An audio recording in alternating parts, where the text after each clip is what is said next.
अस्सलाम वालेकुम प्यारे बच्चों। आज का जो हमारा टॉपिक है वो है control and coordination in animals, जो हमने आपकी 10th की साइंस टेक्स्ट बुक बायोलॉजी से लिया है। बायोलॉजी का दूसरा चैप्टर जो हम पढ़ रहे हैं कंट्रोल एंड कोऑर्डिनेशन। तो आज हम देखेंगे control and coordination in animals. इससे पहले हमने बात की थी control and coordination in plants के बारे में। तो आज हम ये देखेंगे कि control and coordination in animals, इसके बारे में जानने की कोशिश करेंगे। The multicellular animals have specialized cells called nerve cells or neurons to respond to stimuli and coordinate their activities. A system made up of nerve cells is called nervous system. The coordination in simple multicellular animals takes place through nervous system only. Example, the nervous system of Hydra consists of a network of nerve cells joined to one another and spread throughout its body.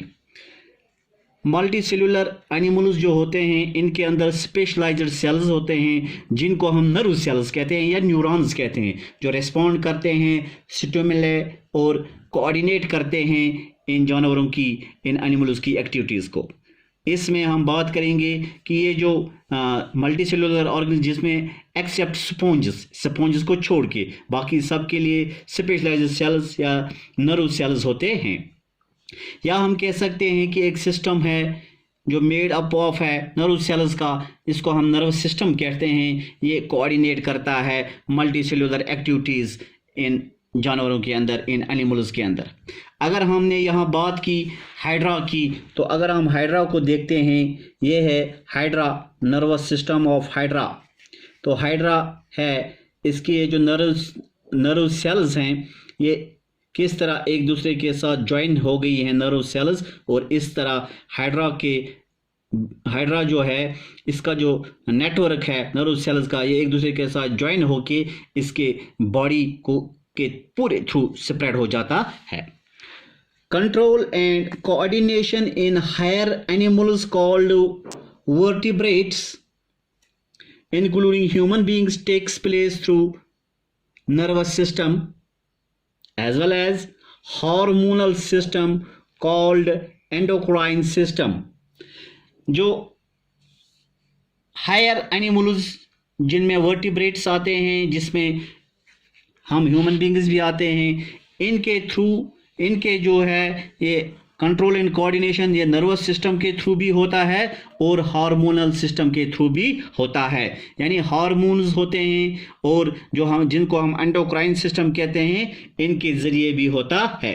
अब हम coordination और control जो है, इससे जाने से पहले हम ये जानना चाहेंगे कि सेंस ऑर्गन्स होते हैं, यानी जो सेंस ऑर्गन्स कंट्रोल करने में मदद देते हैं, जिनको हम कहते हैं सेंस ऑर्गन्स। ये 5 सेंस ऑर्गन होते हैं खासकर जानवरों के अंदर। जैसे आइज़, ये सेंस ऑर्गन हैं, देखने में मदद देते हैं। ईयर्स, सुनने में मदद देते हैं। नोज़, ये हमें सूंघने में मदद देते हैं। टंग, ये टेस्ट में। स्किन जो है ये हमें बॉडी टेम्परेचर, कोल्ड या हॉटनेस को फील करने में मदद देते हैं। अब जो हमारा जो एनवायरनमेंट है, we receive a variety of information from the environment around us through the sense organs. ये भी जितनी भी इंफॉर्मेशन हमें एनवायरनमेंट के थ्रू जो है एनवायरनमेंट से मिलती है, ये हमें इन सेंस ऑर्गन्स के थ्रू मिलती है। अब हम इन सेंस ऑर्गन्स के अंदर रिसेप्टर्स होते हैं। जैसे ए रिसेप्टर इज ए सेल और ए ग्रुप ऑफ सेल। रिसेप्टर क्या होते हैं कि ये एक सेल होती है या ग्रुप ऑफ सेल्स होते हैं सेंस ऑर्गेनिज्म में, which is sensitive to a particular type of stimulus. ये किसी पर्टिकुलर स्टिमुलस को महसूस करती है, उसकी तरफ सेंसिटिव होती है। और a particular type of change in the environment, या कोई पर्टिकुलर चेंज होती है एनवायरनमेंट में, such as light, heat, cold, pressure etcetera. अब हमारे पास आइज़ हैं, आइज़ के अंदर फोटो रिसेप्टर्स होते हैं जो डिटेक्ट करते हैं लाइट को। these photoreceptors are present in our eyes। इसी तरह हमारे पास phonoreceptors होते हैं जो डिटेक्ट करते हैं साउंड को। they are present in our inner ears। फिर उसके बाद olfactory receptors, they detect smell। they are present in our nose। इसी नोज के अंदर होते हैं। फिर है gustatory receptors, they detect taste। they are present in tongue। thermoreceptors detect heat or cold। they are present in skin। इस तरह जो है कि अलग अलग हमारे पास रिसेप्टर्स होते हैं। फोटो रिसेप्टर होते हैं, फोनो रिसेप्टर होते हैं, ओल्फैक्टरी रिसेप्टर होते हैं, गैस्ट्रेटरी या रिसेप्टर्स होते हैं जो हमें इस तरह मदद देते हैं। अब यहाँ एक बात और आती है कि ये जो रिसेप्टर्स हैं इनके अंदर सेल्स होते हैं जो सेंसिटिव होते हैं। ये प्रोवाइड करते हैं energy by the stimulus. A receptor at a receptor the energy provided by a stimulus sets off a chemical reaction which converts the energy of stimulus into an electrical signal called electrical impulse। अब जितने भी ये signals जाते हैं ये एक electrical impulse की शक्ल में ये सिग्नल्स जाते हैं ब्रेन तक, या हमारे जो ऑर्गन्स होते हैं जिनको हम कहते हैं ब्रेन या स्पाइनल कॉर्ड या बाकी जो नर्व्स होते हैं इनके पास ये सिग्नल्स ये इलेक्ट्रिकल इम्पल्स की जानिब जाते कि उनकी शक्ल में जाते हैं। Receptors in the sense organs receive stimuli from surrounding environment and send messages conveyed by them to the spinal cord and brain in the form of electrical impulses through the sensory nerves। Sensory nerves के through ये electrical impulses भेजते हैं। दूसरा एक type है जिसको हम nerves कहते हैं या मोटर नर्व्स कहते हैं। ये ट्रांसमिट करते हैं responses from brain and spinal cord. इनका काम है कि ब्रेन और स्पाइनल कॉर्ड से ये जो रेस्पॉन्सेस लाते हैं इनको हम कहते टू द एफेक्टर्स या again in the form of electrical impulses. अब ये इफेक्टर क्या होता है पहले हमें यह पता होना चाहिए। An effector is a part of the body।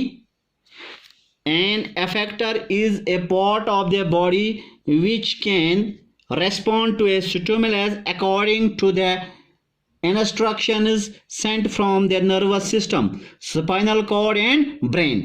ये जो इफेक्टर्स होते हैं ये वो पार्ट होते हैं बॉडी के जो रेस्पॉन्ड करते हैं स्टिमुलस को और जो इंस्ट्रक्शंस इनको पूछते हैं नर्वस सिस्टम से।